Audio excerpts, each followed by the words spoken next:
করে প্ল্যান ছাড়াই কুষ্টিয়ায় চলে গিয়েছিলাম। তোমরা আমার রিলগুলো দেখে বলেছো আপু লোকেশন কোথায়। আসলে লোকেশন দেখতে হলে ভিডিওটা সম্পূর্ণ দেখো, তোমাদের ডিটেলসে বলে দেবো।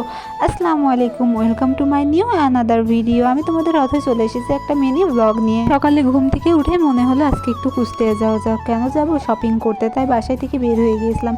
হওয়ার পরে রাস্তা দিয়ে যেতে যেতে দেখছি এই ফুলগুলো, এই ঘাস ফুলগুলো মাশাআল্লাহ অনেক সুন্দর ছিল।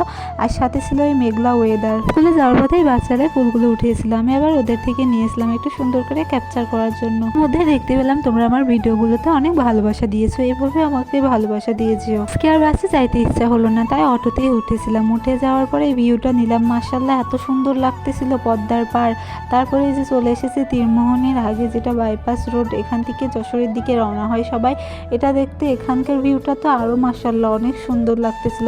আর আমাদের কুষ্টিয়ার রাস্তার কথা এখন বললেই না, অনেক সুন্দর হয়ে গিয়েছে, অনেক পরিষ্কার। মনে হচ্ছে যেন রাজশাহীর থেকে কম কিছু না। ছোট ছোট গাছগুলো রোপণ করা হয়েছে। এই গাছগুলো বড় হলে তাতে ফুল ধরলে এত সুন্দর লাগবে তা বলার বাহিরে। দিনের বেলা যাইতে যাইতে আমার কিন্তু আবার একটা শখ করে। কি শখ তোমরা শুনবে? যেটা হলো রাত্রে রাত্রে আলো জ্বলে দেখতে অনেক সুন্দর লাগে। অনেক ভিডিওতে দেখেছি, কিন্তু আর নিজের চোখে দেখা হয়ে ওঠে না, কারণ বাহিরে তো রাত্রে করে যাওয়া যাবে না। এরপরে ইসলামিয়া কলেজের সামনে চলে এসেছিলাম। আমার কয়েকটা বাসায় ভরা 3 পিস নেবো, তাই দেখতে মূলত এই কারণে আজকে কুষ্টিয়ায় আসা হয়েছিল।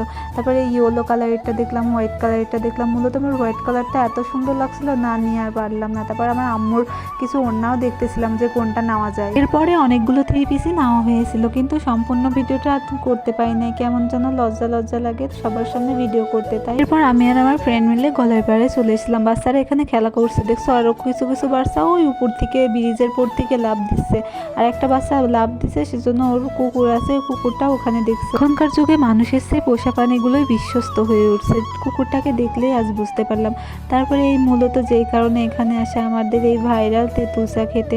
আমি তো তেঁতুল চা নিয়েছিলাম আর আমার বান্ধবী নিয়েছিল লেবু চা। তারপর প্রথমেই মামা একটা কাঁচা মরিচ দিয়েছিল, তেঁতুল দিয়েছিল, চিনি, তারপরে কিটি দিয়ে যেন সুন্দর মতো চাটা বানিয়ে দিয়েছিল। চাটা মাশাআল্লাহ অনেক সুন্দর হয়েছিল।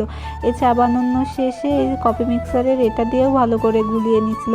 এটাতে বেশি সুন্দর লাগতেছিল। সাথে ছিল এই সুন্দর ভিউ। আর সাথে তো প্রিয় মানুষ থাকলে আর কোনো কথাই না। আমার প্রিয় মানুষ কিন্তু আমার বান্ধবী। তো এই চাটা খেতে আসছিলাম। কুষ্টিয়ার একটা ব্লগার আপু আছে ভয়েস, তো মাশাআল্লাহ এত সুন্দর, আর ভিডিওর কোয়ালিটি ধরো মাশাআল্লাহ মাশাআল্লাহ এত সুন্দর। তাই আপুটার মতো কিছুটা ভিডিও বানাইতেছিলাম।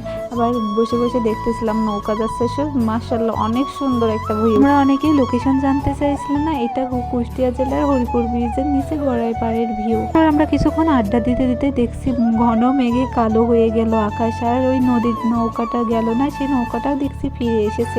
একটু আগে আকাশটা কি সুন্দর পরিষ্কার ছিল, আর এখন মনে হচ্ছে এত। তারপরে নেমে আসলো বৃষ্টি। আর এই বৃষ্টি আসার আগে কিছু দূরে বৃষ্টি হতেছিল, আবার এখান থেকে দেখা যাইতেছিল।